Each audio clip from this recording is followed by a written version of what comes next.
Good morning, food lovers. Welcome to Breakfast Around the World. Ready to explore the rich and flavorful world of Bahraini breakfasts? Today, we're highlighting 4 must-try dishes that will kickstart your day, the Bahraini way.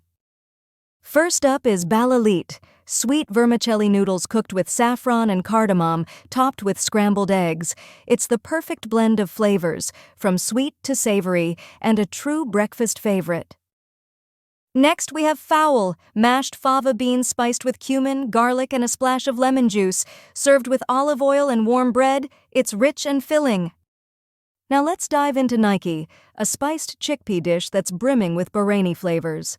Paired with fresh bread, it's a satisfying and hearty way to start the day. And finally, tomato eggs, a simple yet flavorful dish mixing scrambled eggs with roasted tomatoes and eggplant. Light, tasty, and perfect for mornings when you want something quick but delicious. So there you have it, 4 must-try dishes to start your day the Bahraini way. Whether you're craving something sweet, savory, or spicy, Bahrain's breakfast culture has it all.